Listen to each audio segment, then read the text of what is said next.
Shalom Uvracha, nous allons voir aujourd'hui la paracha de la semaine qui est la paracha de Toldot. La paracha de Toldot commence à nous raconter que Yitzhak a épousé Rivka à l'âge de 40 ans et que malheureusement Rivka était stérile. Donc Yitzhak a dû prier et intercéder auprès de Dieu pour que Rivka ait un enfant. Et finalement, comme toute prière d'un tzaddik, de tzaddik, Hachem a exaucé la prière d'Yitzhak et Rivka est tombée enceinte au bout de 20 ans de mariage. Et là, Rivka ne comprend pas, puisque en étant enceinte, il n'y avait pas d'échographie à l'époque, elle sent qu'il y a du mouvement, il y a de l'agitation dans son ventre. À chaque fois qu'elle passe près d'un temple idolâtre, ça s'agite. À chaque fois qu'elle passe près d'un endroit de prière et d'études saintes, donc on parle bien entendu de Gdusha, de sainteté, ça s'agite également. Donc elle décide d'aller consulter le guide spirituel de l'époque qui était Ever. Donc elle se rend chez Ever et Ever lui dit: sache que tu as dans ton ventre pas un mais deux enfants. Ce sont des jumeaux. Un va donner naissance à une grande nation qui va s'appeler Édom. L'autre donnera une naissance à une autre grande nation qui sera le peuple d'Israël. Deux grandes nations sortiront de toi. Et ces deux grandes nations se feront constamment la guerre. À chaque fois qu'un sera en haut, l'autre sera en bas. Et à chaque fois que l'autre sera en haut, l'un sera en bas. Ils ne seront jamais égaux et ils chercheront toujours l'un à avoir le dessus sur l'autre. Donc Rivka finalement accouche. Et puis le premier qui sort était un enfant entièrement roux et, comme on dit, mature. C'est-à-dire qu'il avait déjà tout ce qu'un adulte pouvait posséder, la barbe, les dents, etc. Donc il l'appela Esav, qui veut dire l'être fait, l'être terminé. Et accroché au talon d'Esav vint un autre petit garçon qu'ils prénommèrent Yaakov. Yaakov en hommage, on va dire, au talon. Yaakov qui faisait référence à la position qui était la sienne au sortir du ventre de sa mère. Comme on l'a dit plus tôt, le petit Yaakov attrapait le talon de son frère Esav. Et donc, les deux enfants se distinguèrent rapidement. Yaakov, comme le décrit la Torah, était un homme intègre qui était constamment assis dans le Beth Midrash en train d'étudier la Torah, alors qu'Esav était lui un homme aimant la chasse, aimant les grands espaces, comme on peut dire, qui commençait à devenir un petit peu un voyou. Mais la Torah nous dit qu'il y avait une petite différence entre Yitzhak et Rivka concernant les enfants. Yitzhak préférait Esav, car Esav rusait et faisait usage de ruse pour tromper justement son père. En lui soumettant des questions halachiques, il montrait par là à son père qu'il était intéressé par la Torah et qu'il était surtout intéressé à pratiquer les mitzvot dans leurs moindres détails.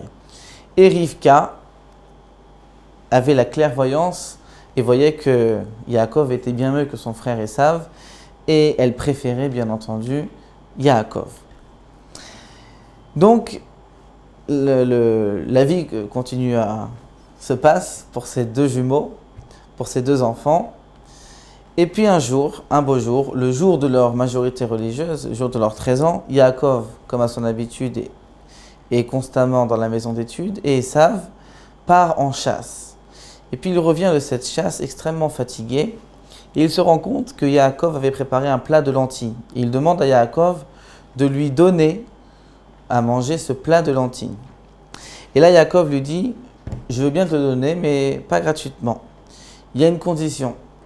J'aimerais que tu me vendes ton droit d'aînesse. Effectivement, le Bechor, dans la Torah, le premier-né, a un droit sur ses autres frères, et notamment le droit de servir dans le temple, qui sera bien entendu construit des milliers d'années plus tard. Quelques années, des centaines d'années plus tard. Et donc Esav n'a que faire de ce droit et de ce privilège. et méprise son droit d'aînesse en le vendant avec dédain à Yaakov qui, en échange, lui servit ce plat de lentilles tant attendu. Yitzhak, la Torah passe à toute autre chose. Yitzhak déménage et passe de Beersheva à Grar. Et là, à son arrivée à Grar, il annonce à tout le monde que Rivka n'est pas sa femme mais sa sœur, de crainte, toujours la même crainte. La crainte qu'avait également son père Abraham était qu'on le tue pour prendre son épouse. Donc Yitzhak préféra dire que Rivka était sa sœur. Et là, Avimelech constate un jour que Yitzhak n'est pas le frère mais le mari de Rivka. Donc il fait appel à Yitzhak en lui disant « ce n'est pas juste, tu nous as menti et ce mensonge aurait pu entraîner à fauter avec Rivka, ce qui aurait pu amener une faute considérable sur moi et mon peuple. » Donc Yitzhak lui expliqua qu'il avait peur que sa vie lui soit ôtée pour que Rivka soit définitivement libre et puisse devenir la reine du roi Avimelech. Donc Avimelech comprit et décida de conclure avec Yitzhak un pacte de paix. Alors il lui offrit des cadeaux et Yitzhak, en restant à Grar, est devenu immensément riche. Kadosh Baruch Hu le bénit et Avimelech et tout son entourage purent constater qu'Yitzhak était protégé par Kadosh Baruch Hu et il sema et récolta. Yitzhak sema et récolta 100 fois ce qu'il avait semé, ce qui était extraordinaire, et il devient comme ça immensément riche. Yitzhak, la Torah nous raconte qu'il creusa également des puits. Et malheureusement, ces puits, les puits qui étaient une richesse à l'époque, puisque l'eau n'était pas courante, firent l'objet d'une dispute entre les bergers de Grar et Yitzhak. Il creusa une seconde fois des puits qui eux aussi firent l'objet d'une dispute et d'une rivalité. Et il creusa une autre série de puits qui finalement restèrent dans sa propriété sans aucune contestation ni dispute. Et donc, Yitzhak nomma l'endroit où les puits lui avaient été, où on l'avait laissé tranquille ces puits, Rehovot. Yitzhak déménage une seconde fois de Grar pour s'installer de nouveau à Beersheva. Et là, à Beersheva, Dieu lui apparaît en rêve en lui accordant sa bénédiction, en lui disant qu'il allait être constamment avec lui et que la terre sur laquelle il est résidé lui était promis à lui et à sa descendance. Et donc, comme par enchantement, Avimelech réapparaît dans l'histoire de notre paracha et va voir Yitzhak quand il a pu constater qu'effectivement Yitzhak avait pris de l'ampleur matérielle. Il a réapparu accompagné de son chef des armées, Pichol, et il a voulu faire un pacte avec Yitzhak en lui disant, voilà, nous allons conclure une alliance pour 3 générations, que jamais ta descendance ne fera de mal à mon peuple, et que, bien entendu, mon peuple ne fera jamais de mal à ta descendance. Yitzhak fut d'accord, et il prit 7 brebis, qui correspondaient aux 7 puits qu'il avait creusés, et il fit avec ces brebis-là, il les offrit à Avimelech, et ce fut le cadeau qui scella leur alliance de paix entre Yitzhak et Avimelech. Ensuite, la paracha passe à l'histoire d'Ésav et nous dit qu'Ésav a voulu faire comme son père, toujours dans le même objectif de ruser et de tromper son père, en montrant qu'il était prêt à faire tout comme son père pourvu que ce soit bien vu de la part d'Yitzhak. Et il se maria également à l'âge de 40 ans, comme son père, avec une fille de Chiti qui s'appelait Yehudit et avec Bosmat qui était également de Chiti. Malheureusement, les filles qu'Ésav choisit ne furent pas du tout à l'image de Rivka, car Esav choisit des filles idolâtres. Et suite à l'idolâtrie de ces filles-là, suite aux encens, comme nous disent nos commentateurs, aux encens que ces filles-là faisaient brûler à leurs idoles, Yitzhak a malheureusement perdu la vue. Il y a beaucoup d'explications à cet aveuglement soudain d'Yitzhak, mais en tout cas, les Rachaim nous disent une des raisons, c'était justement l'idolâtrie que ces femmes faisaient dans la maison d'Esav, qui était également dans l'entourage de Yitzhak. Et donc Yitzhak, sentant sa fin arriver, demanda à Esav de lui préparer un repas et lui dit: voilà mon fils, prépare-moi un repas afin que je te bénisse. Et là, Esav a bien entendu exécuté l'ordre de son père, puisque les Rachaim nous disent qu'Esav était extrêmement méticuleux dans la mitzvah de Kibud Avaim, dans le respect et dans le respect de ses parents. Donc Esav part en chasse et pour aller ramener une biche pour pouvoir préparer un repas à son père. Quand Rivka entendit qu'Yitzhak était prêt en échange d'un repas à accorder une bénédiction, elle fit immédiatement appeler son fils Yaakov et lui dit: voilà, va me chercher 2 moutons, je vais les préparer et tu iras toi apporter le repas à ton père afin que la bénédiction te revienne à toi.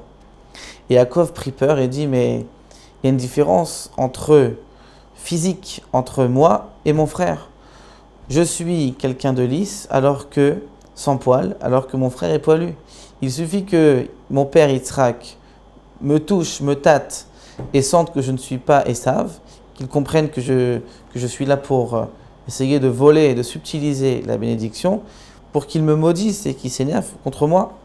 Rivka lui dit: ne t'inquiète pas mon fils, fais ce que je te dis et tout se passera bien avec l'aide de Dieu. Donc Rivka prépare à son fils des habits avec des peaux de bêtes, donc qui pourraient le rendre poilu au toucher, et confectionne des habits qu'elle met sur les bras et sur le torse de Yaakov. Quand Yaakov arrive chez Yitzhak sent qu'il y a quelque chose de bizarre. Donc il demande à Yaakov de s'approcher pour le toucher. Et effectivement, il a cette phrase qui est connue en disant: la voix est celle de Yaakov, mais les mains sont celles d'Esav, ressemblent à celles d'Esav.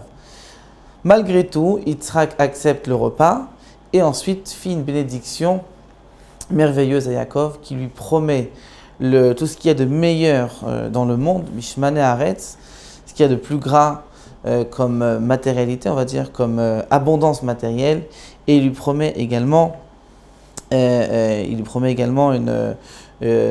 prospérité également spirituelle, en lui disant: ceux qui te bénissent seront bénis, et ceux qui te maudissent seront maudits, et par toi et ta descendance seront bénis, dépendront la bénédiction de l'humanité uniquement de toi et de ta descendance.